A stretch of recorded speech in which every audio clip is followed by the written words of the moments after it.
Hi everyone, welcome back to Moksha Bhumi. In the last video, we are discussing about ancient universities of India and we heard about Takshashila University. But there is still some more to discuss about it.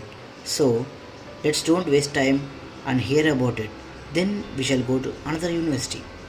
Myself Vishnu Dasan, I welcome you all once again to Moksha Bhumi. Takshashila is one of the oldest among the universities of ancient India. There are so many educational activities at this place, and it started a few centuries earlier before the construction. So you do wonder, how is it possible? See, in ancient days, before the construction of buildings, trees were considered so much more important for a class or a gurukula or a college. Rishis sit under the tree and give jnana or knowledge to all the students who are sitting in front of him. This place derives its name from Taksha, a son of Bharata, the same brother we all studied about, the brother of Lord Ram. The Ramayana narrates how Bharata, after defeating the Gandharvas, founded the two famous cities Takshashila and Pushkalavata. He gave this Takshashila in the Gandharva Desha for Taksha and Pushkalavata for other son Pushkala in the Gandhara. This is also the place where King Janamejaya performed Sarpayaga, or also famous serpent sacrifice, to avenge the death of his father Parikshit. This is 55 miles to the east of river Sindhu. With the help of numerous stupas, viharas and temples, as found out by Cunningham, the situation of the city has now been exactly located. Archaeological findings show that the city covered an area of 6 square miles. The copper plate inscription bearing the name of Takshashila has also been unearthed from the site. This is situated 20 miles to the west of Rawalpindi, somewhere near Shadheri at a distance of 1 mile to the southeast of Kalaksarai. There are wide varieties of courses offered at Takshashila, both in literary and scientific or technical subjects. So, what did they teach there? Do you know? Let's see. According to one source, there are two types of courses there. One is Vedas and another is Silpas. So, the Silpas are also called as crafts. So, there are so many things that they taught there. Holy tradition and secular law, Sankhya, Nyaya, also known as logic, Vaiseshika, also known as atomic theory of creation, arithmetic, music, medicine, Vedas, Puranas, Itihasa, military art, poetry, conveyancing, and still some more like accountancy, agriculture, commerce, cattle breeding, smithy, carpentry, medicine, surgery, archery, and allied military arts, and also some more astronomy, astrology, divination, magic, snake charming art, finding hidden treasures, music, dancing, and painting. See, like this, so many were taught in this university. But who are the famous persons who studied in this university? We can hear some, like Chanakya, who composed Ardhashastra in this very own place, and also Jivaka. He was a famous physician, also described as a student of this university. He was expert in medicine and has studied under a world-renowned physician for a period of 7 years. It is said that Jivaka cured Emperor Bimbisara of his fistula and as a result was appointed as a physician to the king and to the Buddhist. He also said to have cured King Pradyota of Ujjaini of jaundice. He was very well known for his surgical operations.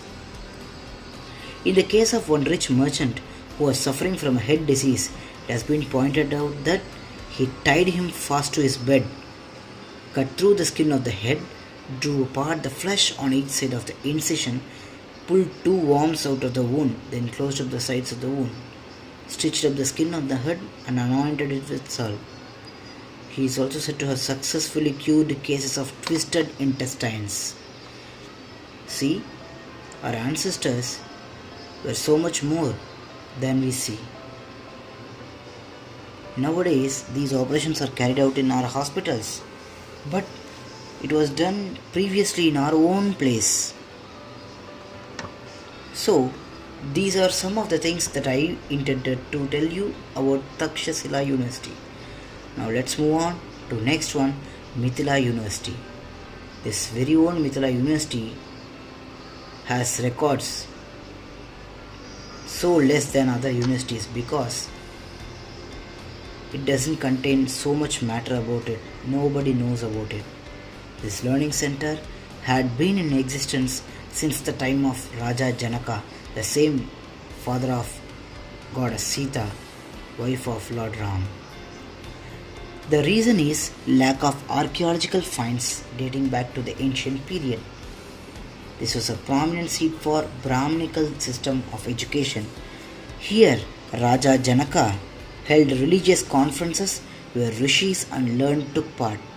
These universities taught literature and fine arts, science subjects, the scriptures including the Vedas, Nyaya Shastra and more. 12th century Indian mathematician and philosopher Gangesha Upadhyaya founded a school of new logic, Navya Nyaya, at this site where he wrote Tattva Chintamani. Two subjects that later gained prominence in Mithila University were Nyaya, jurisprudence, and Tarka Shastra, logic.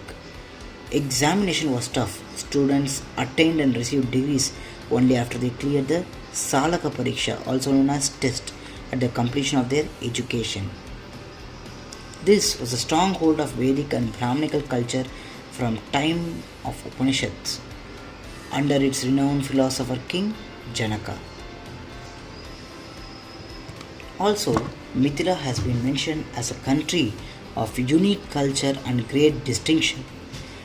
As a seat of higher learning, it flourished in the royal patronage not only in the field of education but also in the area of arts, crafts, and literature. This place has contributed so many famous scholars. Some are Vidyapati, Jagadhara, and others. Jagadhara wrote comments on Gita, Meghdoota, Malathi Madhava, Devi Mahatya, and also so many. Vidyapati was a very talented poet who composed Padavali and inspired the Vaishnava poets later on in the eastern India. The special school of Nyaya made outstanding contributions to the field of logics. 17 Smriti and other scriptures. Many teachers were not only great scholars but also had achieved all India reputation. So these are the things about Mithila University. One thing we should learn from all these information, we are living in a country, we are living in a Punya Bhumi, which was once ruled by great kings and so many rishis who passed on the knowledge to others. We are their santatis and we should be proud of them.